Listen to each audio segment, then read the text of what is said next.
సకల దేవతల స్వరూపిణి అయినటువంటి గోమాతకి మహాపాతకం గోశాలలో జరుగుతున్నది.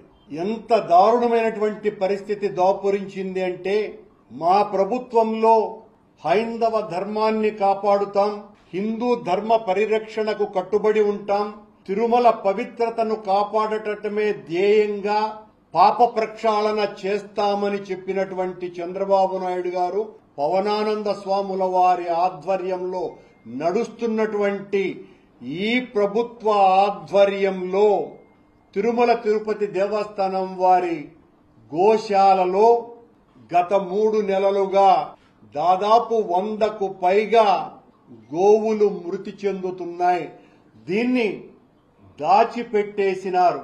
ఎంత దారుణమైనటువంటి పరిస్థితి అంటే, గోవును తాకితేనే, గో ప్రదక్షిణ చేస్తేనే సకల తీర్థాలలో స్నానమాచరించినట్టుగా, సకల తీర్థాల దర్శనమైనట్లుగా భావించేటువంటి ఈ పవిత్ర భారతావనిలో, అది కూడా అత్యంత పవిత్ర పుణ్యక్షేత్రమైన వెంకటేశ్వర స్వామి ఆలయ పరిరక్షణలో సాక్షాత్తు వెంకటేశ్వరునికే స్వయంభూగా శ్రీ మహావిష్ణువు ఈ తిరుమల క్షేత్రం మీద అడుగిడినప్పుడు, దాక్కుని పుట్టలో ఉన్నప్పుడు గో క్షీరదమే ఆయనకు ఆహారంగా మారిందే. ఆ గోవును పరిరక్షించటానికే, ఆయన కాపాడటానికి ఆ రోజున ఓ గొల్ల వ్యక్తి ఆ ఆవును కొట్టడానికి పోతే గొడ్డలితో దాన్ని రక్షించటానికి పోయి సాక్షాత్తు శ్రీ మహావిష్ణువుకే గాయమైనటువంటి సంఘటన మన పురాణాలన్నీ తెలుపుతున్నాయి. అది గోమాతకున్నటువంటి విశిష్టత. సాక్షాత్తు వెంకటేశ్వర స్వామి ఆలయ తలుపులు తెరిచేటువంటి వ్యక్తి కూడా గో సంరక్షకుడు. అంతగా గోవులతో అన్యోన్య బాంధవ్యం ఉన్నటువంటి తిరుమల క్షేత్రంలో, అది నడిపేటువంటి గోశాలలో గోవుల దుస్థితి ఎలా ఉంది అంటే, వెంకటేశ్వర స్వామికి అత్యంత ప్రీతికరమైనటువంటి జీవి ఆవు. తనకే ఆహారాన్ని అందించినటువంటిది పవిత్రమైనటువంటి ఆ తల్లి.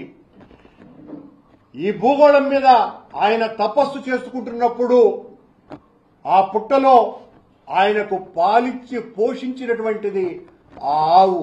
ఆ ఆవు పట్లనే ఎంత నిర్లక్ష్య ధోరణితో ఈ ప్రభుత్వం వ్యవహరిస్తున్నది అనటానికి ఇంతకంటే సాక్ష్యం మరొకటి లేదు. ప్రతిరోజు కూడా సుప్రభాత సేవలో, వెంకటేశ్వర స్వామికి జరిపేటువంటి సుప్రభాత సేవలో వెన్న తయారుగా ఉన్నది లేవు స్వామి అన్నది ప్రధానమైనటువంటి పాఠం ఆ సుప్రభాత సేవలో. ఆ స్తోత్ర పఠనంతోనే స్వామి యోగ నిద్ర నుంచి మేలుకుంటాడు. మేలుకున్న వెంటనే గోపాలుడు తలుపు తీసిన తరువాత వెంకటేశ్వర స్వామికి వెచ్చని పాలని ఆవు పాలతో చేసినటువంటి వెన్నని నైవేద్యంగా, నివేదనగా ప్రతి నిత్యము ఇచ్చేటువంటి సాంప్రదాయం మన దేవాలయంది. అలాంటి దేవాలయం సంరక్షణలో ఉన్నటువంటి గోమాతకు జరుగుతున్నటువంటి అన్యాయం అంతా ఇంత కాదు. మా పాలనలో దాదాపు 550 ఆవులను, అత్యంత నాణ్యమైన ఉన్నతమైన ఆవులను, సాహివాల్, గిర్, కాంక్రీజ్ ఇలాంటి ఆవులని దాతల ద్వారా సమీకరించి గుజరాత్, రాజస్థాన్ ఇలాంటి పంజాబ్ నుంచి ఆ ఆవులను దాతల ద్వారా సమీకరించి వెంకటేశ్వర స్వామికి అనునిత్యము 1500 లీటర్ల పాలును అన్నప్రసాదాల వినియోగం కోసమని, అక్కడ జరిగేటువంటి అనేక కైంకర్యాల కోసమని ఈ స్వచ్ఛమైనటువంటి ఆవులతోనే స్వామివారికి నివేదన చెయ్యాలా అన్నటువంటి మహత్తరమైనటువంటి ఆలోచనతో మా జగన్మోహన్ రెడ్డి గారి పాలనలో ఆలోచన చేసి 550 ఆవులని రైల్వే మంత్రితో నేరుగా ఆనాటి అధికారులు చర్చించి రైల్వే వ్యాగన్ల ద్వారా వాటిని ఇక్కడికి తరలించి వాటిల సంరక్షణ కోసమని పెద్ద ఎత్తున మేము కార్యక్రమాలు చేస్తే ఆ ఆవులకు పుట్టిన దూడలు, ఆ ఆవుల దుస్థితి ఈ రకంగా ఉన్నది. మా పాలనలో రోజు 1500 లీటర్ల పాలు సమీకరించే పరిస్థితి ఉంటే ఈ రోజున 500 లీటర్లు కూడా కొండకు తరలి వెళ్లటం లేదు గోశాల నుంచి. ఇది పరిస్థితి. అక్కడ ఉన్నటువంటి అధికారుల పర్యవేక్షణ పూర్తిగా పోయింది. లేగదూడలను పట్టించుకునేవాడు లేడు, చూడి దూడలను పట్టించుకునేటువంటి వాడు లేడు. మాయ బిడ్డలు కన్నప్పుడు వస్తే ఆ మాయను ఏం చేయాలో తెలియదు. ఆ మాయ యొక్క కంపు కొడుతూ ఉంటే అక్కడికి వచ్చేటువంటి భక్తులు తట్టుకోలేక విపరీతమైనటువంటి ఇబ్బందులు పడుతున్నారు.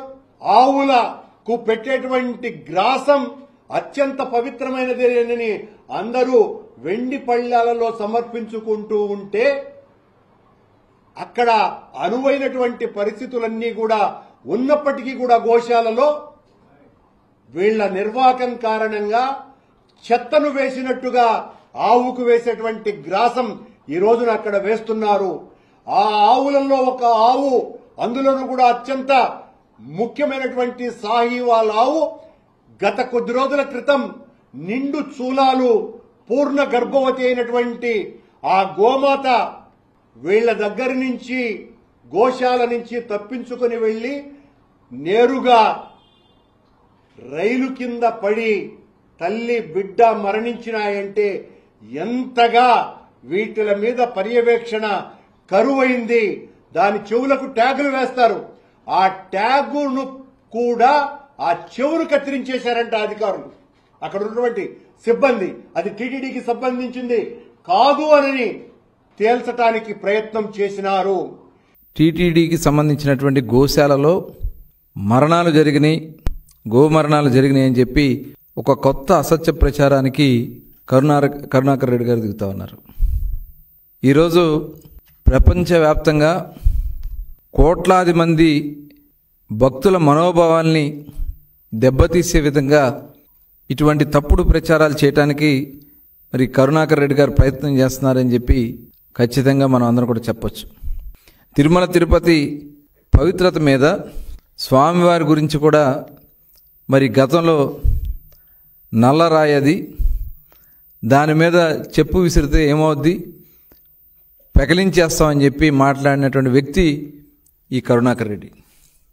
ఇవాళ ఆయన వచ్చి ఇటువంటి ప్రశాంతతకు భంగం కలిగించే విధంగా ఇటువంటి ఆరోపణలు చేసే కార్యక్రమానికి వైఎస్ఆర్ పార్టీ నాయకులు దిగజారుతూ ఉన్నారంటే ఇవాళ మనం అందరం కూడా ఆలోచించాల్సినటువంటి విషయం.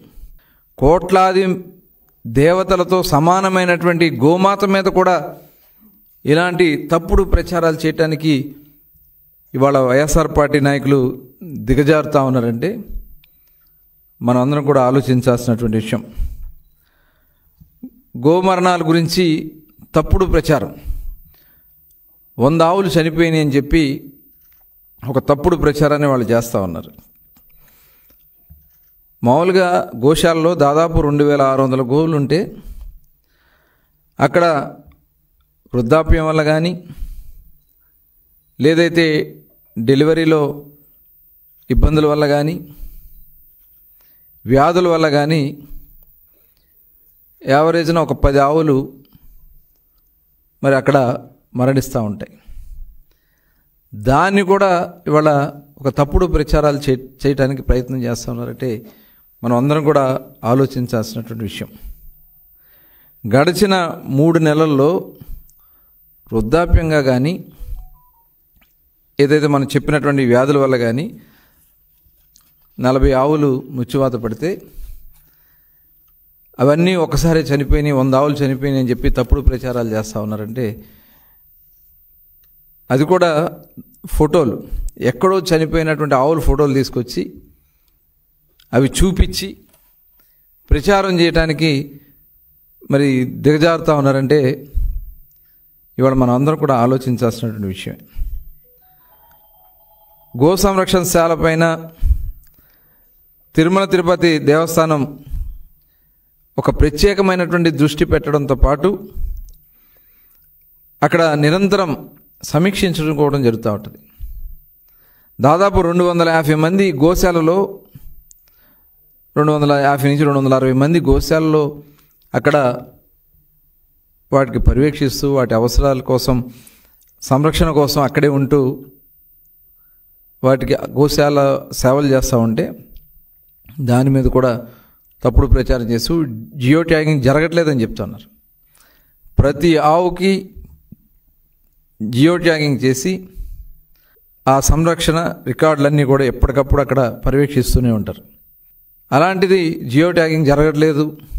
ఎవరి కోసం మీరు ఈ మాటలు మాట్లాడుతూ ఉన్నారో కరుణాకర్ రెడ్డి గారు తెలియజేయాలని చెప్పి నేను కోరుతా ఉన్నా. గత ప్రభుత్వం కన్నా కూడా ఇప్పుడు అధునాతనమైనటువంటి అక్కడ సదుపాయాలు ఏర్పాటు చేసి నిరంతరం గోవుల్ని సంరక్షిస్తూ ప్రతిరోజు శుభ్రపరచడం, బ్లీచింగ్ చల్లడం ఇలాంటి ఆ కార్యక్రమాలన్నీ కూడా చేస్తూ ఉంటే అక్కడ శుభ్రత లేదని చెప్పి తప్పుడు ప్రచారం చేస్తూ ఉంటే ఇది చాలా దుర్మార్గమైనటువంటి చర్య.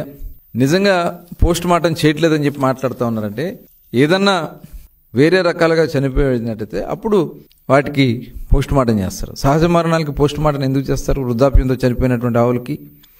ఇదంతా కూడా ఒక తప్పుడు ప్రచారం చేయటానికి వైఎస్ఆర్ పార్టీ నాయకులు చేస్తున్నటువంటి విషయాన్ని మనం అందరం కూడా గమనించాలా. గో సంరక్షణశాలలో రికార్డులు లేవని చెప్పి మాట్లాడుతూ ఉన్నారు. ప్రతిదీ జనన మరణ రిజిస్టర్ అక్కడ ఉంటాయి, మీరు కావాలంటే వెళ్ళి చెక్ చేసుకోవచ్చు.